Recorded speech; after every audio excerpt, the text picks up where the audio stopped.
Hi, team. So today's episode is me and Ray again, and we actually we wanted to talk about acceptance, but it got some really nice layers into it, and we used some really nice analogies. And I really do think that you'll take something away from this because it allows you to listen to us having a discussion, but there'll also be some elements of self-reflection in there, plus a little, case study type thing at the end there that might be something that you relate to, especially those of you that are ambitious or driven or trying to learn a lot, but you just don't have enough time. Take a listen to this. This is going to help you start to recognize what you are doing right, what you should be prioritizing, and how to get the most out of life and everything that's going on. Enjoy. Microphone's it. This is the microphone. But have you checked that? I can see it there bouncing on the screen. Road. Yes. Okay. Are we going to edit that out? No, we're not. Wow. Well, I'm not editing this out, by the way. No, Welcome back to the Identity Human podcast. Why are you laughing? Because I poofed up my head, then I looked like a lion. Keep it that way. You are a Leo, after all. Star signs. Welcome back to the Identity Human podcast with your hosts, Ray and Don. Almond. How... Thank you for leaving me one word to say. You didn't actually have one word to say. You forced that one in. I was just looking at you and you spoke. Right. Can you get serious now? Sorry, we've got the giggles. You've got the giggles. I'm fine. Okay. We are back with another exciting episode of the Identity Human podcast. And we are super excited to be talking to you tonight. Super excited or just excited? Super excited to be talking to you about acceptance. Why are you excited about that, Ray? Because I've accepted that you've planned out this episode and that it's going to be really interesting. No, but it is. We are we're in a good space with business and everything, and we are really noticing the foundational work that we've been putting in the last couple of years coming into play with everything. In terms of we have so much going on in our lives, but we are in a really good we don't feel at all frazzled. And you gave a really good description the other yesterday about like green versus red light. Operating in the red. So like two people can be operating with the same amount of chaos going on, and one will be operating in the green and one will be operating in the red. And I feel like we've put a lot of structures and work on ourselves and like just so many layers that we could talk about. Like everything we talk about on this podcast, we've done so much of that in our lives that now there's so much going on.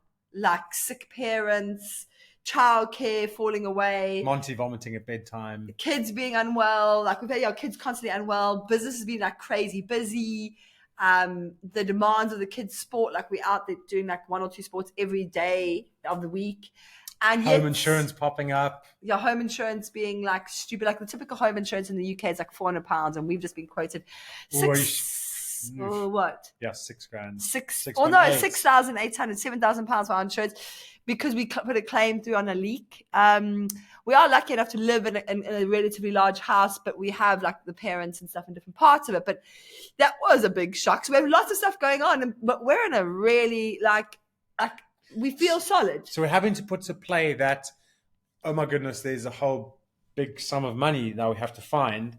And you can immediately go into this, what are we cutting costs on? Where are we going to cut costs? Or you can go into where we're going to make more money. So it's the same thing, but different approach. But there's also just so many layers that mean that we have the headspace to deal with all these different things that come up. To use the analogy, maybe your green, with the green and red example that you gave, is it's like changing gears in a car. Like a first gear, you're going to go red. It's like, you feel like it's getting this whole big multi-ton machine going, and then you change gear and it feels like you got lots more to go, and then you go in the red again, you change gear and you can go in faster. So you're going faster and faster, but it actually takes less effort. Yeah, exactly. Yeah, a lot. And so this is all talking about like how from us working on ourselves and working on structures in our lives, we're able to go so much faster and not feel like it's that much effort. And it truly is that if any change that you want in your life or your business begins with working on you. And actually like another example that I had come up today was I was doing a management accounts meeting with clients, but those management account meetings, as you probably, if you don't know, I'm an accountant.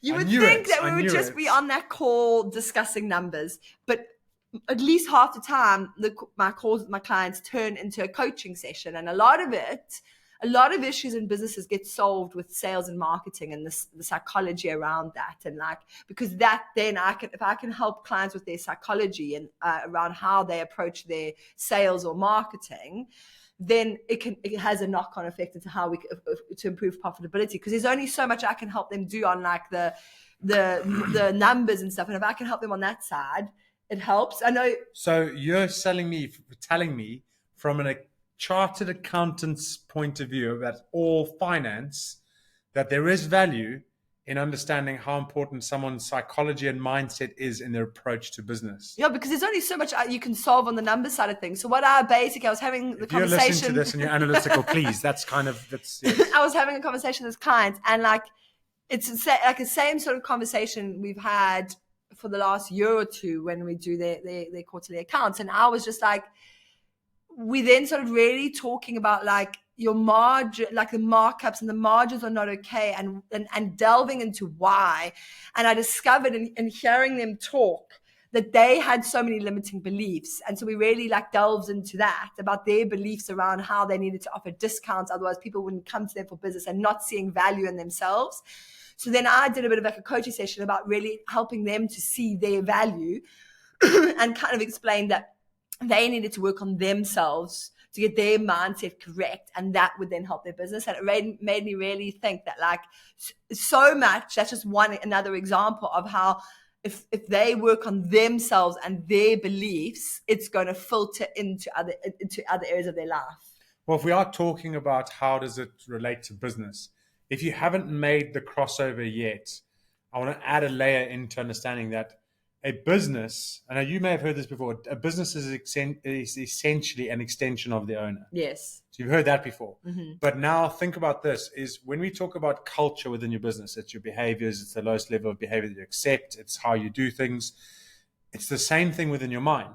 So you'll have your own culture that you have, the standards that you accept, how you carry yourself. So when someone starts a business and they don't see value in themselves, they're not going to see value in the business that they do. So you have to start to work on the value that you offer. So if you don't understand the value that your business offers and what it can create in someone else, you're never going to fully back the business. So you're always going to give discounts because you're like, oh yeah, okay, maybe it is, you are charging less. But if you knew that you were going to 10x someone's profits by giving them a bit of advice or keeping their finances in order, you would never discount, because you're like, why would I do this for you for less if I know that it's making 10 times more? So actually one of the most key things that anyone can do from a business point of view is think about how much value you're adding. If you cannot, find out. If you're not, it's not really a good business to be doing. Yeah.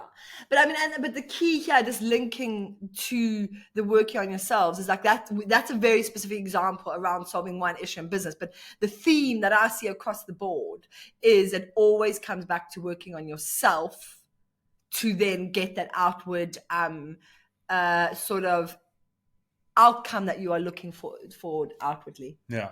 And I suppose that leads nicely into what we're supposed to be talking tonight.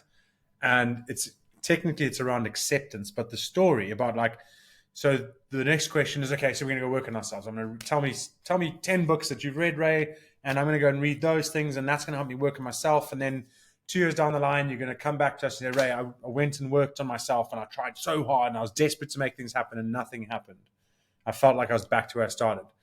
I think I may have told this story before, but I'm going to tell it again. The moth and the spider. Do you remember it? Yes, but it's worth mentioning. It's worth mentioning again. So ran down to the Chudley waterfall, which is in a secret location, and I'm never going to tell anyone. But I do like to, on occasion, go and stand in there. So you take a run and your halfway breakers standing in the middle of the waterfall where you can just surround yourself with nature and sounds. And you're like, okay, let's see what happens here. What's going to happen?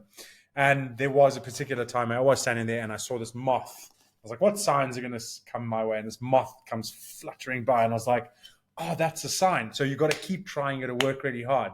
And this moth was flying. And I was like, what? That's nature. Beautiful. How amazing is it?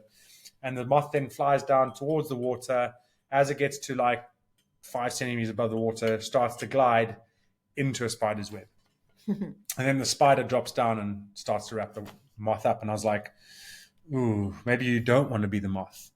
Because actually, what's the spider done? The spider has understood what its assignment was, i.e., I'm going to look at the environment that I'm setting my web up, and I'm going to know that something's going to come along. So in order for me to catch that thing that comes along, I need to connect my web, I need to set it up, and I'm going to wait patiently. I'm going to accept that this is where I'm at. It still worked really hard, but it was clever with hard work. The moth, on the other hand, was like, I am going to flap my wings, and I'm going to flap my wings as hard as I can and get me to somewhere. And it didn't know where it was going. It knew that it had to go somewhere, and it was trying really hard, and it was flap, flap, flap, and it landed in the spider's web. So I went from going, we need to try really hard, you've got to work through that desperation, to going, actually, the lesson in this is be the spider.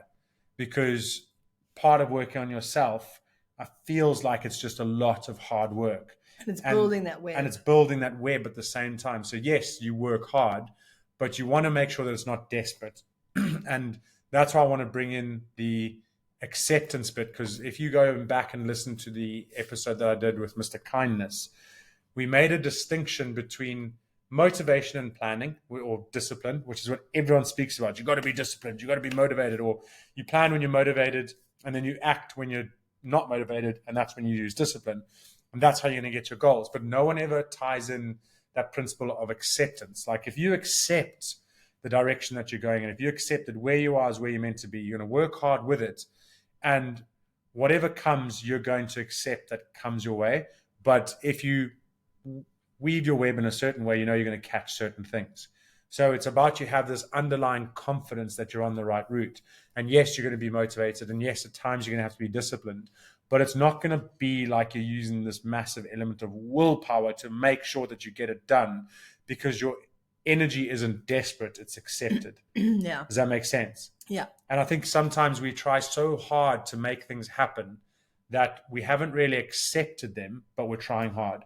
And if you're not resonating with what I'm saying, it's perhaps you haven't come to that point of acceptance yet.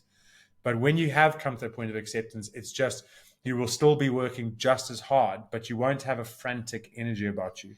And I think we've spoken around this quite a bit. I was just trying to remember what episode or what the topic was, and it actually it's a similar, but there is a subtle difference. And we spoke around attachment. And so the way you've described acceptance and the moth and spider story is similar, but and the attachment that we spoke about before is like, so just another way to almost phrase what you said is that, like, if you are trying to achieve a certain outcome, you have to be careful of not being too attached to that outcome.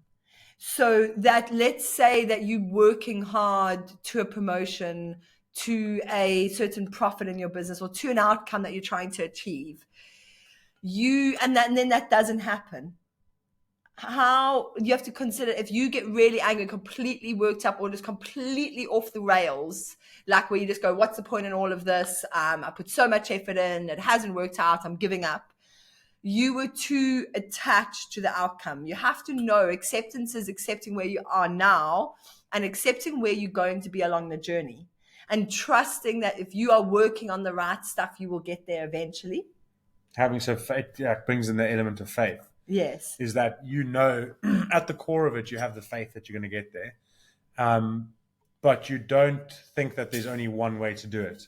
So it allows you the ability to pivot in business and react to the environment, and know that it's not going to change your end goal, but you've accepted your end goal is there, and there's going to be multiple ways to try and get there. Exactly. And I think when you start to become more desperate, you become more focused, you become more honed in, you become less aware of what's around you and what opportunities are there, because you're like, no, those aren't the way. And I think it's important to layer in the where goals fit within this, because where I say acceptance of the now and acceptance of where you are on the journey, if you're unhappy about where you are, like if you plan to hit a certain revenue goal or a bonus or a promotion, whatever it is, or a certain weight goal, whatever it is, that goal that you set for yourself, and you don't hit it, and you're then unhappy and you have this big attachment and you're like, what's the point?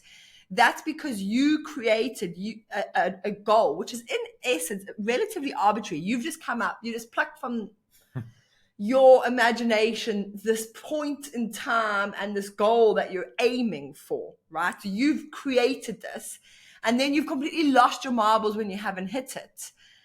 But what you're not seeing is the bigger picture of, like, well, what happens if you are going to hit that, but it's going to happen 6 months later than you planned? But because you get so obsessed with it that you didn't hit it in the first 6 months, you then completely throw off your chances of hitting it maybe 6 months later. So it's realizing that, like, as part of this acceptance, it's still important that we set goals so we have a direction we're heading for, but it's accepting that you may not always hit your goals, but your goals are ensuring that you're still heading in the right direction. And if we're tying in the element of what are you ready for mentally, is how specific are you with your goals, and what do you need to be ready for when you reach your goals? Because if you've asked for long-term success and your goal is your first step, and you aren't ready for that long-term success, you're going to have to learn a lesson in order to reach your goal. And that's why when you're ready for something, it will come a lot easier. And when you're not ready for it, you're going to have to learn some lessons. So those patterns that keep repeating themselves, that you keep thinking, oh, this is just my luck, this just happens to me. That's not your luck. That's you not realizing that you're not learning a lesson that you need to learn in order for you to move on to the next step. 100%. And it's accepting that there's something you haven't learned. So it's almost like when failure happens, it's approaching it in like, what's the gift in this? What did I need to learn that I wasn't able to see success in this moment? And looking at it from that point of view will propel you forward. And where you talk about, like, where we say, what's this lesson? What haven't I learned that allowed me to be successful? It almost comes back. It circles around to the point that we had at the beginning of this episode where we spoke about green light versus red light and the gears of a car. Green revs versus red revs. Yeah. And the gears of a car, where we now have put so many structures in place that we're able to deal with a lot more and see a lot more success with a lot less effort because we've learned those lessons. Yeah.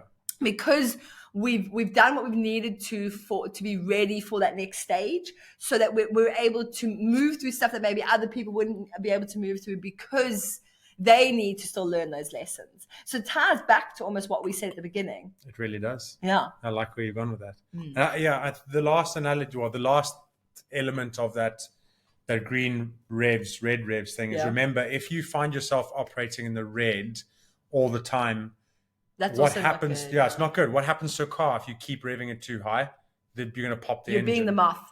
Yeah, you're being the moth, exactly. So what does that mean? Sometimes you have to take a step back to take steps forward. So making sure that you're not operating in the red all the time. Again, tying in high performance. High performance isn't waking up and red zoning every single day for a year. You have to learn how to put yourself into your green zones, if we're going to go with this analogy, and just, you're either changing gear up or you're just slowing down, putting the brakes on to be able to go again. The point is, it's all intentional. So I jumped on a call with someone tonight and they just said, I just feel like I'm taking on too much. I can't say no. And I've got these courses that I've all paid for and I'm not able to give my time, but I'm also coaching. And I just said, look, you're operating in the red. And sometimes, she was about to launch a course too. So she'd recorded loads of videos and I was like, oh, that's amazing. But she hadn't figured that was good, because she was in the red with trying to learn. And then something added on, which made it even more in the red. And I said, you've just got to accept that those courses that you signed up for are things that you genuinely want to learn. But at the time in your life now, you are prioritizing the right thing, which is your course, which has people that are signed up, and that's going to start to make you money. And when you need to learn those things, your brain will lead you back to those at the right time. And it's almost having acceptance that you've set the intention that you've all these things going on. But what you've got to focus on is, what do you need to make your priority right now? And if you're doing that, you're on the right track. Don't worry about the rest. But if you're focusing on something that's not a priority, that's what you've got to then really question yourself, is because you can have 15 courses that you signed up for or 15 unfinished books. None of that's going to matter if you're doing the right thing. But if you're doing the wrong thing and you've got all those courses, then you're doubling up on your problems. And so her end thing was, it was nice to see that she was doing the right thing, because she was focusing on what needed to be focused on. And it was just a subtle shift of focus to go, human nature is to always focus on what we're not doing instead of what we are doing. And that sometimes takes you out of operating in the red and into the green, because it just allows you to put the brakes on a little bit and go, okay, I know if I take this corner too fast, I'm going over the edge. So we're going to slow down and we're going to treat our bodies properly and our minds properly. I like it. So I know I went off on a tangent there. I can do that sometimes. Anything else to add, Ray? Because we didn't want to make this one too long. We are 19 minutes. We aimed for 20 minutes. I think we're hitting it on the nail We there. better hurry up because we've got 35 seconds left. I suppose it's always good to end off by reminding you guys that we will have another 5-day challenge coming up. So if you're looking like we're a couple of months now, almost into 2025, if you're feeling like you really want to, have a little nudge forward on your goals, or what I was going to layer in there is that if you're in the red zone and you're like, I'm in the red zone, there's so much to do, there's so many courses that I want to do, or so many books I want to read, or there's just so much I want to implement in my life. How can I make sure that I'm still looking after me and I'm not going to go off the rails? And that is where you build some really powerful foundational structures in your day-to-day life that are going to ensure that you keep yourself operating in an optimal zone. And our challenge gets you to do that. So it's 5 days, high impact. The challenge sign-up page will only be coming sometime in March, I think it is. So if you want to be notified when we open that up, join our waitlist. We'd love to have you there. So how do we join the waitlist, Ray? Go to identityhuman.com. And there you'll find our waitlist page. You can sign up and you will be the first to notified when we open the sign up to the challenge. Amazing. See you guys there. Thank you very much. We're over 20 minutes. Okay. Okay. Right. Thank you very much for listening. That'll be us for today.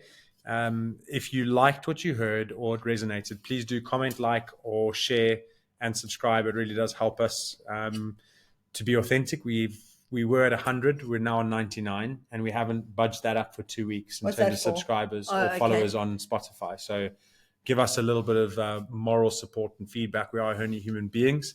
And other than that, remember, I'll work on me for you if you work on you for me. Ubuntu, we are who we are for others. Have a great week. Cheers.